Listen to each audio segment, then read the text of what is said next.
diagram will help you better understand. Now, the flow rate is almost constant because it's the same amount of blood flowing throughout the body. Because it's a 5 liter of blood being pumped out, that is the flow rate. It is 5 liters all around the place. Now, it differs. Initially, the blood is pumped out of the heart. Initially, it enters the aorta. It's a large blood vessel. Okay. Now, then as it flows, it finally ends up in the capillaries. Now, the difference between aorta and the capillary is that aorta, even though it looks bigger, the cross-sectional area when compared to that of the blood vessels, capillaries are very different, very much different. That is shown by this diagram. See the cross-sectional area of what is there in aorta, it is actually small. Whereas when it comes to capillaries, that is where you have the highest cross-sectional area, and the velocity of blood flow actually significantly drops when compared to that of in the aorta, showing that in aorta, because of the lesser cross-sectional area, the flow rate, the velocity is much higher. Okay, that is where the blood rushes in. Whereas when it comes to the capillaries, even though they are small capillaries, you think capillaries are very small, the area of cross-section of the capillary bed is so large that it's spread over. The same volume of blood passes through a large cross-sectional area. Okay, that's why the velocity basically drops. This is where the physics helps you to understand how it is related to why there is a fall in flow. Okay, where there is velocity falls when there is increased cross-sectional area. That is inversely proportional. The velocity is inversely proportional to cross-sectional area. Now, you look for not one capillary, the whole capillary bed. The same volume of blood has to pass through the capillary bed, where it gets spread out to the large cross-sectional area of the capillaries, where the velocity falls, even though the same flow rate is maintained even there. What blood flows into the aorta is what flows into the capillaries also. It is not two different things. The difference is aorta has got a fixed width and fixed cross-sectional area, whereas when it comes to capillary, you're not talking about the small. There are no mini aortas. There's only one aorta. So when it comes to the capillaries, it's a capillary bed where the cross-sectional area is divided across capillaries. The amount of blood has to flow through all these capillaries so that the velocity falls because of the increased cross-sectional area. Okay. Now, relationship between pressure flow and resistance. The blood flow in a vessel is determined by basically the pressure difference. Usually, normally this is what happens even in taps. You have a tank on top. Because the tank is on top, you get water with a great pressure.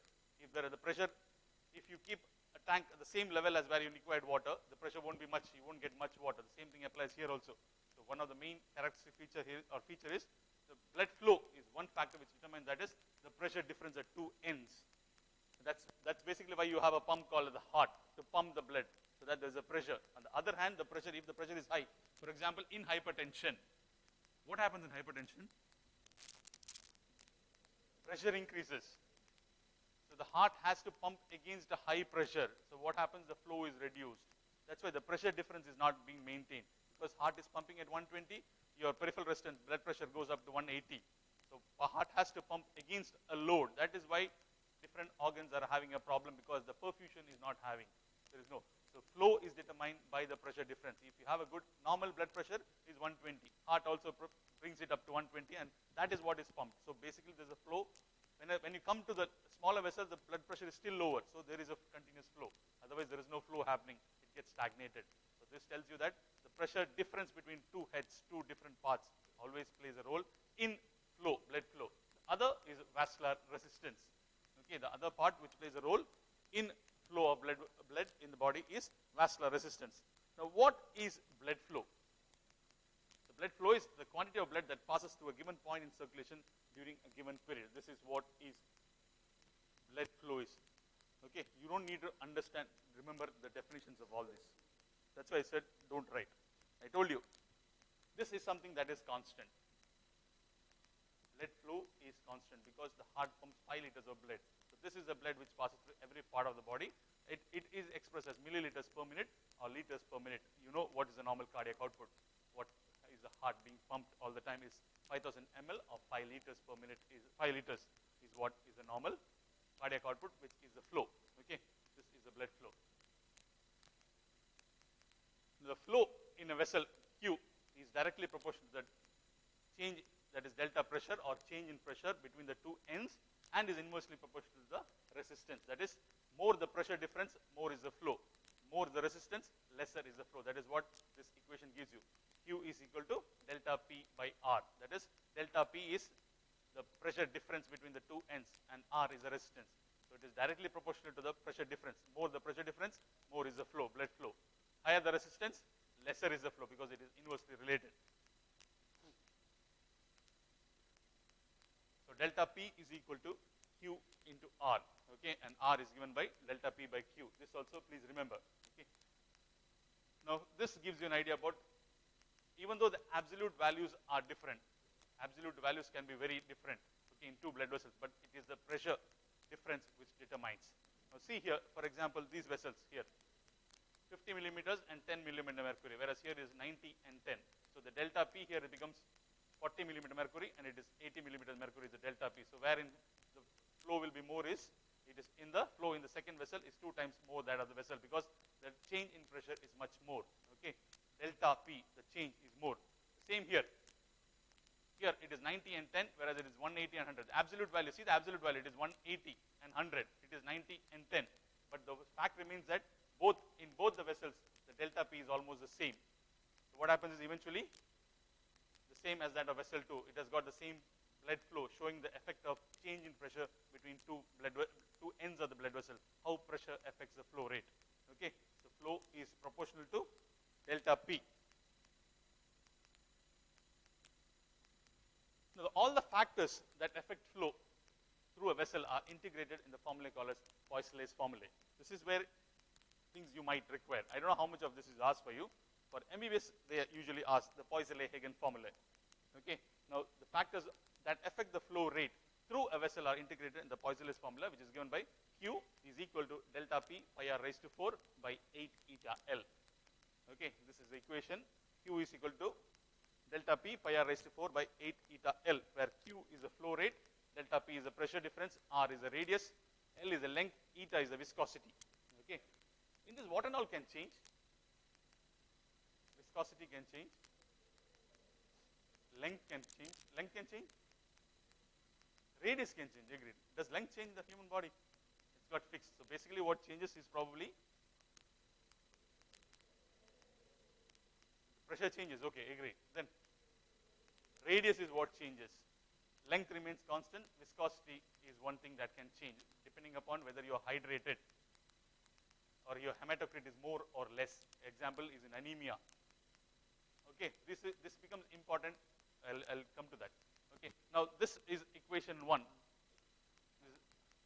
Now, on the other hand, we learned that Q is also equal to delta P by R. Q is also equal to, this is where it comes mathematics, bit of mathematics. Q is equal to delta P by R becomes equation number 2. Now, insert equation number 2 in equation number 1. What will you get? You get delta P by R is equal to delta P pi r raised to 4 by 8 eta L. Okay, you solve this, it becomes 1 by R is equal to pi r raised to 4 by 8 eta L. From this, you can actually derive what is for resistance. R is given by 8 eta L by pi r raised to 4, which is a Poiseuille-Hagen formula. Okay, which actually integrates what and all things affect the flow in a blood vessel. The resistance is directly proportional to the viscosity and the length. That is, more the length, the more is the resistance. More is the viscosity, more is the resistance offered to the flow. Whereas inversely proportional to the radius, the fourth power of the radius.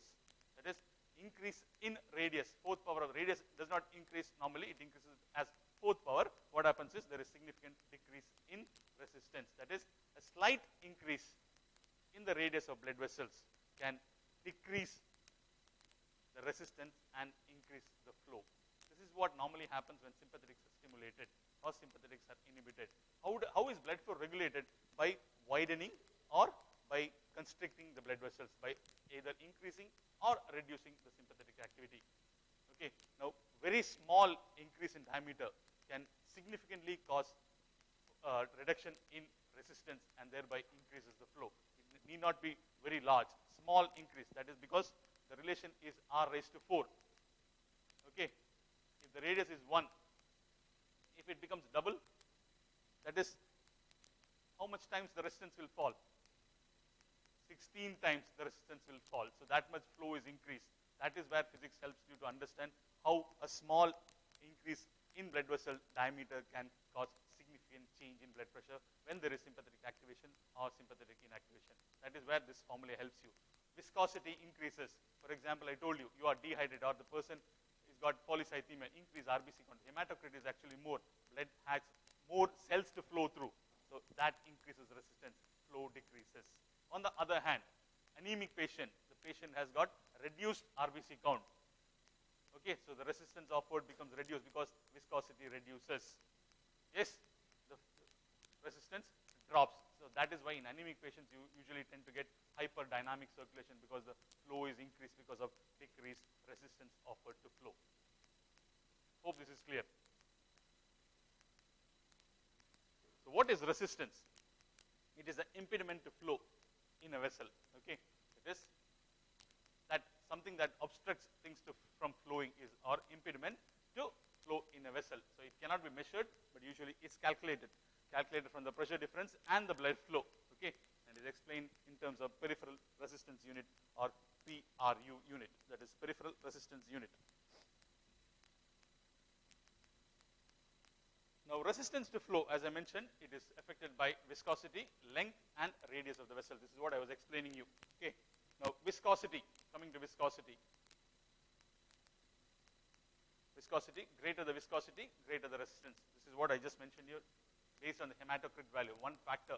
Even plasma proteins will offer more viscosity. More plasma proteins are present. What will happen is viscosity will obviously increase. Same is the case with hematocrit. Gave you the example of a person who is anemic or polycythemic. What happens to viscosity and how it affects the flow. Thicker the liquid, more is the viscosity, and basically determined by the hematocrit. Hematocrit is nothing but the packed cell volume. You know what is packed cell volume? What is packed cell volume?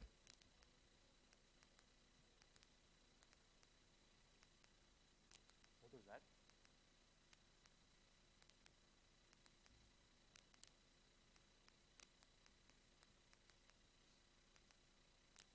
Agreed, I'm hungry, but still I won't eat you up if you tell something wrong also. So speak up. What is hematocrit?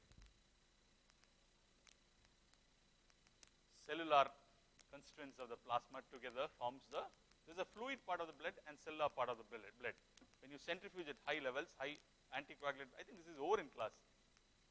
You tend to get the packed cell where the cells are packed off. That is what is packed cell. Normally it is almost 45% of the blood is packed cell. So this is either increasing or decreasing in disease condition. Where does it decrease? Anemia, when the red cells actually are reduced in number, it decreases. Whereas in polycythemia, when the cell counts are increased, usually it increases. Okay. So please remember what is packed cell volume. The volume of cells occupying normally in the blood is packed cell. Obtained by what method? What method is this? There are two methods. There's something called as Westergren's method and Wintrobe's method. It was not taken in class. I thought it was taken in class. Not for you, then I don't know. It's okay. Now vessel radius. How does the vessel radius affect? Remember, when blood flows to the vessel wall, it basically rubs on the vessel wall. Okay. So the greater the surface area of contact, greater the resistance. So greater the surface area. Remember, the flow, what is flowing is same thing. Same amount of blood is flowing through. Okay. The greater the surface area of contact, greater is the resistance. Okay. So surface area is determined by, in turn, by length and radius. What is changing in the human body is the vessel radius, which basically determines resistance. Now these are the two showing one small blood vessel and a larger diameter blood vessel. Now you see the same 10 ml of blood. The small blood vessel has got, in the same 10 ml has more contact with the blood vessel, whereas the larger blood vessel, it is the other way around. It has got smaller. That's what the smaller radius vessel offers more resistance to blood flow because the blood rubs against a larger surface area. So here the resistance is more. That is why smaller vessels, arterioles, are considered to be resistance vessels. That is where systems can be adjusted, resistance can be adjusted to determine blood flow to different parts. Resistance vessels, you have heard about resistance vessels. They are small vessels, not the large vessels are called as resistance vessels, because it is a small vessels which offer more resistance, because same volume of blood has to come in contact with the larger surface area in the case of small vessels, whereas a large blood vessel, it becomes smaller, offers less resistance. So that is why the smaller arterioles are called as resistance vessel, because their radius is used to adjust the flow to any organ in the body. So diameter of the vessel and conductance. Now, what is conductance? Is a measure of blood flow through a vessel for a given pressure difference and is usually expressed as milliliters per milliliter per second per millimeter of mercury pressure.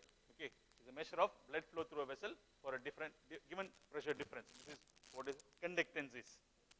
So change in diameter also changes the blood flow. It's almost similar to that of the radius. Okay, conductance is directly proportional to the diameter of the vessel, that fourth power of the diameter. Okay, so conductance of the vessel increases in proportion to fourth power of the diameter. Now this is the same thing explained here. Here D is 1, D is 2, D is 4. So see the effect of flow on these things. One is 1, it is 1 ml per minute. Again, it is fourth power of the diameter. So 2 into 2 into 2 into 2. So it has become 16. So 16. So just doubling of the diameter increases the conductance by almost how many? 16 times. Whereas again, when 1 becomes 4, the flow or the conductance becomes almost 256 ml per minute, showing the importance of vessel diameter and vessel radius. The same thing I told initially with the radius also. Okay. So this I had explained. A slight change in vessel radius can also affect significant change in blood flow, because R is inversely proportional to fourth power of the radius. A small increase, doubling, gives you almost 16-fold decrease in significant fall in resistance, and thereby increases the flow. Okay, so doubling the radius, resistance reduces 1/16 of the original value, because it is fourth power of the radius. You make that R value as 2, it becomes 2 into 2 into 2 into 2. Okay, so that becomes 16. Make that radius 4 times larger. So it becomes 256 times the resistance is fallen. So what happens is significant increase in flow. This is, as I told you earlier, this is how blood vessels are dilated. You don't need to dilate very large amount, just small amount, double what is available already present. It almost increases almost 16 times. Okay, so that is what these things tell you. So if you increase the radius of a blood vessel by 19%, the flow can be actually doubled. Okay, that is what biophysics tells you.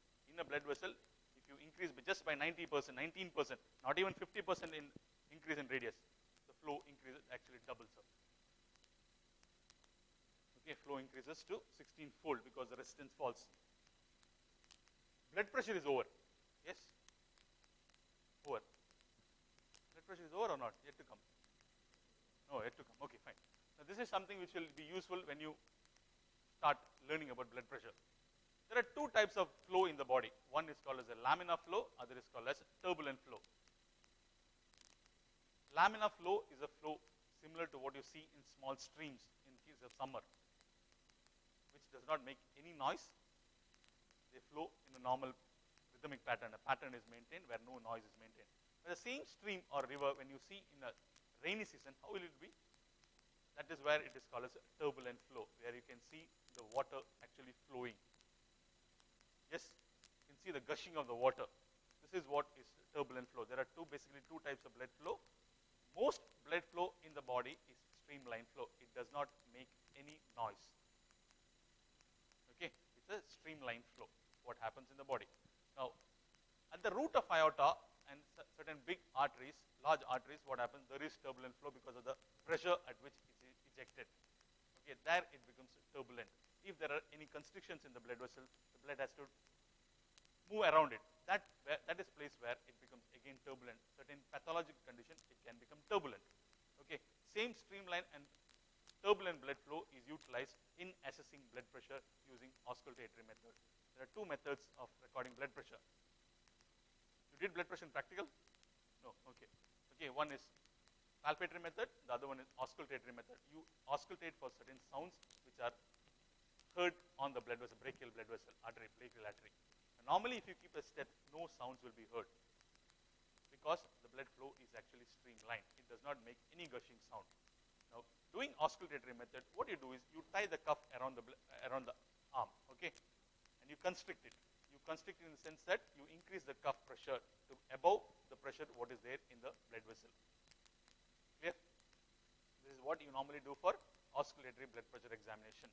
You tie a cuff here. The BP cuff is tied. You've been to a doctor, you would have noticed. They tie a cuff here and inflate the cuff. So basically what is happening is you are inflating the cuff to a level more than the blood flow in the blood vessel which is inside. Okay. Now after that, a stent is kept here on the brachial artery and slowly the pressure is deflated. The pressure in the cuff is deflated. So there will be, when you inflate the cuff pressure to above the pressure in the blood vessel, what happens is the blood vessel is completely occluded. There is no blood flowing through the vessel. Okay. Now, once you keep a stent and slowly start deflating it, what happens is the blood vessel slowly starts opening up. The blood vessel slowly starts opening up in your hand. So, what basically is happening is through the small opening, the blood starts spurting to the other end. That is, from this side, it crosses the cuff through the narrow opening and starts spurting onto the other end. This point, when it starts spurting, that is where your streamlined blood flow has become turbulent blood flow, and it creates noises. It creates certain noises. These noises are called as Korotkov sounds. Okay, there are 4 or 5 phases of Korotkov sounds which are there. So the noise, as you decrease the blood pressure further, the quality of the noise actually changes. The Korotkov sounds changes. Okay, this is utilized in recording systolic and diastolic pressure during auscultatory method of recording blood pressure. Okay, that is where your streamline and turbulent flow is useful to you. Where it becomes turbulent is when you occlude the blood vessel using the blood pressure cuff and slowly decrease the pressure. With the stethoscope here, you can hear sounds because of spurting of blood, because you are opening the blood pressure slowly, so the blood starts flowing and hitting the other side wall, creating noises. So there are 5 phases of noise because the quality of the sound changes as the pressure is going on decreasing and the blood vessel goes on opening completely. So these sounds are called as Korotkov sounds. The cause is because the streamline flow has become turbulent flow because you have completely occluded and now you are opening it. So it starts spurting. Okay, it's like your hose, water hose, which you use for watering the plant. Normally, if you switch it on, it will be a continuous flow. When you start slightly occlude it, it starts taking more distance, travel more distance because it has become turbulent. Okay, the same thing is happening. You are occluding the vessel completely initially of a streamline flow, then slowly opening it. Now this causes certain sounds to be formed because the blood is coming and hitting the other end of the blood vessel as you decrease the pressure. So that is where your turbulent and streamline flow will come into play. Now coming to what is laminar flow is, there is a steady rate of flow in a streamline, flows in layers. Okay, there is a flow which is streamlined, which does not make any noise. That is why normally you keep a stent in your hand or anywhere other than your heart, you can't feel any sound. There is no noise unless the flow is turbulent. Okay, because the blood flow normally is streamlined flow. It does not make any noise unless there is a pathology underlying. Okay, if there is any constriction in the blood vessel or any other pathology in the body, you normally, if you keep a stethoscope here in your brachial artery or anywhere other than your precordium, the heartbeats are heard, you won't hear any sound. Only when the blood pressure cuff is elevated and it is decreased, that is when the system or the flow becomes turbulent from streamline, reducing the Korotkov sounds, and that is what you pick up in your stethoscope to record blood pressure. More on that will come when blood pressure is being taught. Okay, now turbulent flow. There is flow in almost all direction where eddy currents are formed because there is continuous mixing and sounds are formed. So this is laminar flow, which takes a parabolic path. Okay, the flow has got a bullet shaped forehead. Front part looks like a bullet shape. You know how a bullet looks.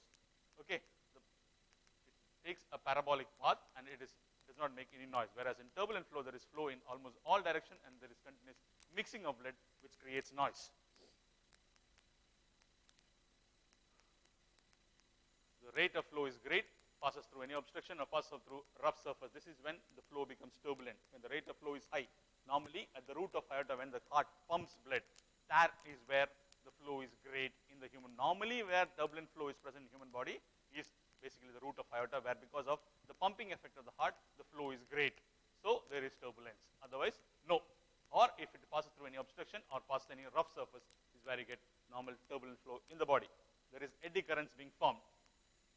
It flows with greater resistance because it is flowing in all directions. It is not in a particular direction. It flows in all directions because of development of eddy currents. What happens is there is more resistance offered to the flow. Now, the measure or the degree to which a particular flow becomes streamlined or turbulent is explained by this number called as a Reynolds number.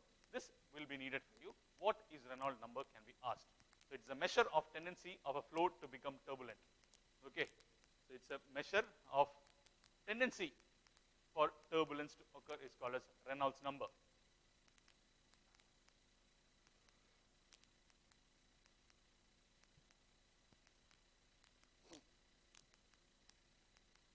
Can be calculated, that is a particular flow when it will become turbulent can be calculated basically using by knowing Reynolds number. Okay, So Reynolds number is given by this equation. Re is given by Vd rho by eta. It's given by the equation Vd rho by eta, where V is the velocity of the fluid, D is the diameter of the vessel, rho is the density, and eta is the viscosity. Okay, this is what is the Reynolds number is. So when Reynolds number goes above 2000, the fluid is considered to be turbulent. If it is below 2000, it is normally streamlined. Okay. So when Reynolds number rises above 2000, turbulence will occur in a smooth and straight vessel.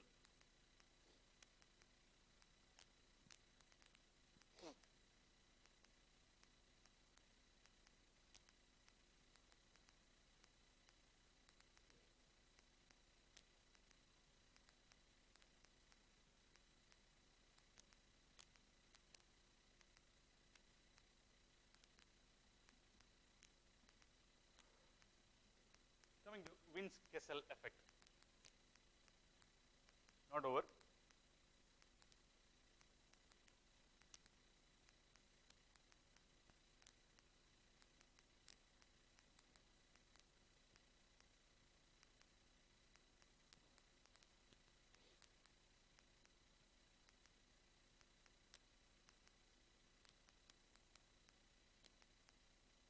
Anybody wants a slide can come and meet me. I can give you the slides either in a pen drive or a printed format. It's up to you.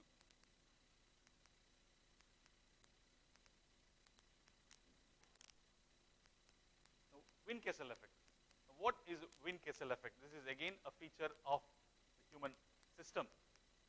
You know that the heart pumps blood in systole and the heart relaxes in diastole. Yes? That is, systole is nothing but the contraction of the heart. Diastole is where the heart relaxes so that it gets filled so that it pumps back again. Now, when the heart pumps, it generates pressure. That is why there is flow. Yes, when the heart pumps, it generates a lot of pressure.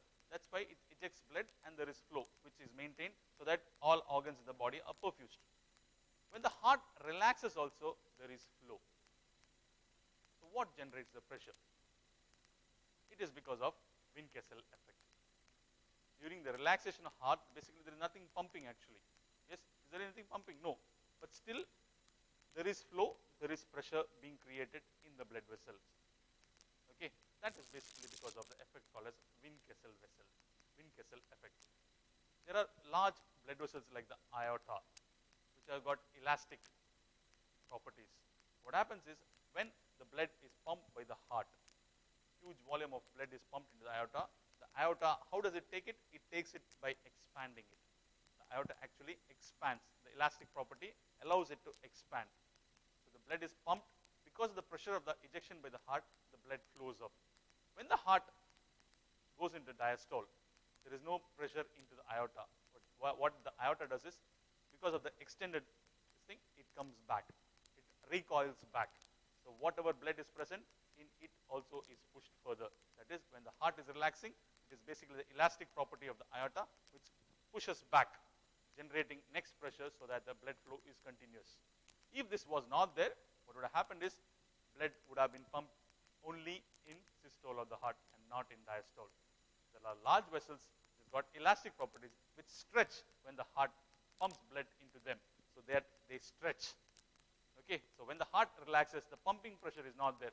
At that point of time, these large vessels come back to their normal stage. What happens by coming back is they again push the blood forward, keeping the circulation in motion, so that there is continuous circulation happening. Otherwise, this flow will not be maintained. This is what maintains pulsatile flow of blood in the body. It is not continuous flow of blood. It is called as pulsatile flow. Okay, that is because of first the heart pumps, it ejects blood, that starts flowing. Then the heart relaxes, this flow pumps. That is the large vessels which has got Wind-Kessel effect, pumps blood. So that results in pulsatile flow of blood in the human circulatory system. So Wind-Kessel is German for reservoir or elastic reservoir. Okay, so aorta is one vessel which shows Wind-Kessel effect. So it is an elastic property of the vessel wherein which they recoil after stretching during the contraction of the heart. That's what I said. It stretch because of elastic property and then they recoil back, pushing the blood, showing the Wind-Kessel effect, thereby keeping the flow of blood in continuum.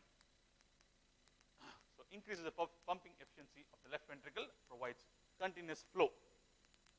So it contributes to organ perfusion, coronary blood flow during diastole. Coronary blood flow is the blood flow to the heart. Okay, it is a blood flow to the heart.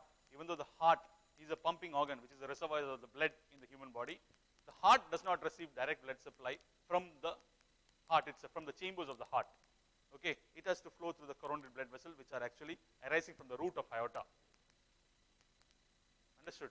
So these main coronary arteries are actually lying on the surface of the heart, whereas small branches penetrate the muscles of the heart and provide blood. So what happens is, during systole of the heart muscles contract. Yes, heart muscle has to contract. So what happens is, the coronary blood vessels which supply blood to the myocardium does not get blood flow, because they are present in between the muscles. So when the heart muscles contract, they also constrict, and there is no flow in these vessels which provide blood supply to the heart itself. They receive blood flow only during the diastole of the heart, because of the Wind-Kessel effect of the, remember, it's the coronary vessels arise from the base of the aorta. So once the heart is pumped, now at the same time the muscles are also contracting, the coronary vessels are also constricted, so no flow happens. Whereas when the heart relaxes, the Wind-Kessel effect pushes blood through these coronary vessels, and it is during diastole the coronary blood vessel of the heart, the myocardium of the heart, receives blood supply. So this is where the Wind-Kessel effect becomes again significant in the human body. Okay, the heart muscles basically gets more blood supply during the diastole of the heart and not during systole, because the blood vessels gets constricted during systole. This is small diagram showing the same thing, where initially when the heart pumps, there is stretching of the blood vessels. Now when the heart relaxes, these vessels recoil, so again pushing the blood further, showing the Wind-Kessel effect.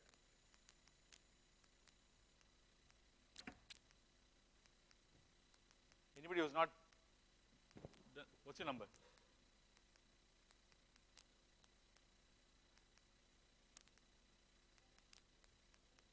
Wait, what happened? I was told only 29 has a problem.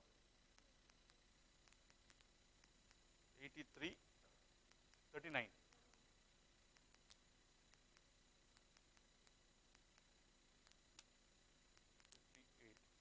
59, 39, 83, 58.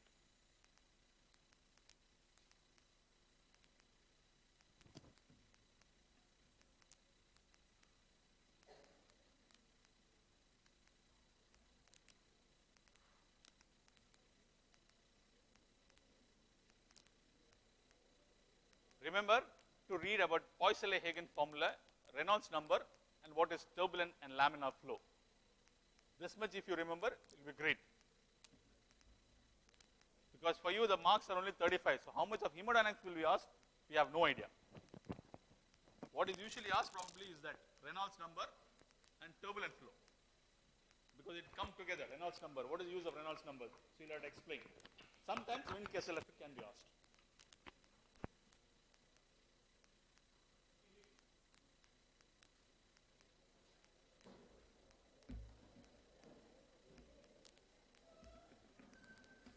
Whose is this?